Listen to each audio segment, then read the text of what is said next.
Action. Action. Hey, Wod Wolves.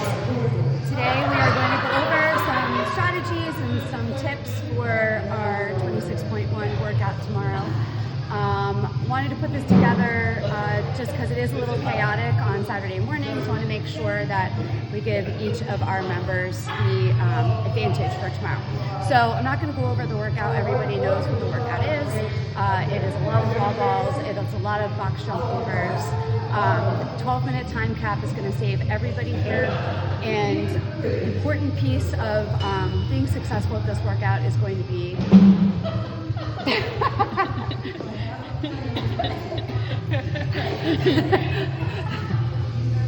the success is going to come in your pacing. They're horrible. That's fine. You can try to distract us, hurricanes. We'll see who wins tomorrow. Anyway, so the important thing that we need to keep in mind for this workout tomorrow is pacing and pacing alone. So you want to make sure that you pick a pace that you're going to be able to sustain for the 12 minutes. So that might actually look a lot different than we usually do a lot of workouts here, where it's like balls to the wall, go as fast as you possibly can. You do not want to do that in this workout. You want to try to keep it at, I'm going to, for myself personally, do about 60 to 70% of my fastest pace tomorrow. It's going to be key that you keep moving. So think to yourself thoughtfully about what is going to allow me to keep moving, what kind of a pace where I'm not having to take a lot of breaks. You don't want your heart rate to go over that red line. Once it's over that red line, you're going to be doing a lot of this, a lot of breathing, and you're going to be wasting a lot of precious minutes. 12 minutes is awesome because it's going to save us, but 12 minutes is not a lot of time if you're taking a lot of rest. So pacing is going to be huge for this. So again, pick a pace for you that's going to be about 60 to 70% where you're keeping your heart rate right below that red line so that you can keep constantly moving. What will help with keeping them moving is keeping your sets manageable.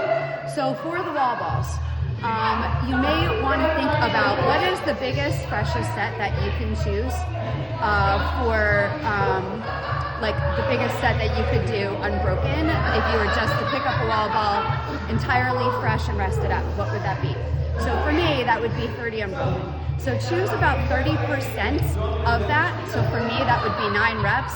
So I'm going to be doing sets of probably 8 to 9, starting from the beginning, not when it gets tough. So starting already with the first set of 20, I'm going to be breaking them up immediately. Why is that? Because again, I want to keep my heart rate below that line and not push myself over to where I'm going to have to stop. So you want to pick a set that you're going to be able to sustain throughout the entire workout. So with that being said, a couple of things going over wall balls. Obviously, you want to keep your you're going to want to break your hip crease and be below parallel. What you don't want to have to do is any extra reps here. So everyone's been taking their judges course, so there's going to be lots of no reps. Make sure that's not you. Make sure that you are breaking below parallel when you are doing your wall balls, each and every one. Another tip is keeping your hands here. Okay, and using the load is going to be going into your arms and into your elbows, which is going to keep a lot of that fatigue off. If you go out here, now you're moving into your shoulders. This is already going to be shoulder intensive, so keeping your arms in here is going to be a lot more advantageous for keeping you under that. So there. That's wobbles. When you're doing these, you need to step down. So make sure that when you're coming off of your last rep of that 18, that when you come back this way, you'll see a wall ball there and you're going to want to go, oh cool, let me go to my wall ball. Do not do that, please, because that's a no rep. Turn back around and step down if you can. Also, some tricks with doing the box jump overs. Obviously we know this is going to be very quad intensive because it's all the squats with the wall balls. So a lot of people do when they're doing their box jump, can keep it nice and low. And this is great because you can just move back down here onto the other side. But if you do that all throughout the workout, plus all of the squatting from the wall balls, you're gonna be really fatigued. So if you find that your legs are starting to get tired, you can, and I would recommend, jumping with a little bit more of a straight leg here. So see the difference between the two of those. I'm not engaging a lot of my quad muscles, and I'm not going to be at that particular point. It's going to be giving your legs a little bit of a rest. So difference here is great. It's nice and low. It's efficient. It'll make you move through it faster. But if you get tired, don't be afraid to take a break on those and do a more tall box jump to come back down. Another tip, trying not to get dizzy, and also redistributing the weight to each side, making sure that each leg gets worked and not all on one side. So you can do a facing the box, or if you want to, and you feel comfortable moving a little bit to the side, you can do like a kind of 3/4 way here, jumping up here and stepping back down. You can see already just visually, it's a lot more efficient to do it that way as opposed to you have to rotate all the way back down, rotate all the way back down. If you choose to do that, make sure that you're always jumping and facing that one side so that each leg gets worked. So jumping up here, rotating to you, coming down with your right foot, and coming back down with your left foot. As far as the step overs are concerned, hopefully we're all... Oh, what is it? From the Wod Wolves. Hi, Wod Wolves. So, as you can see, if you watch the announcement, Colton Mertens did all of his step overs with the bear hug.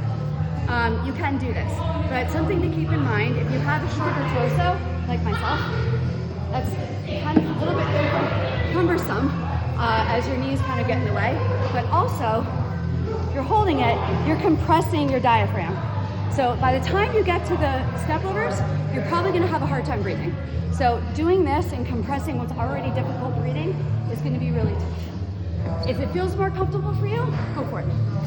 You can do side if you want to, but if you watch Hiller Fit, he already knocked somebody for doing this, holding it down on their leg. That's a no rep. Most people will probably keep it on their shoulders, like this. And by the way, you can stay low if you want to, but keep in mind, the lower you stay, the more taxing it is on your quads.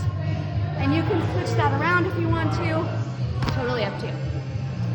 And I think that's it. Again, all in all, make sure that you pick a pace that you can sustain. And if you do take a break, like if you're breaking it up into sets of 8, 6, whatever it is, do the wall ball. Take a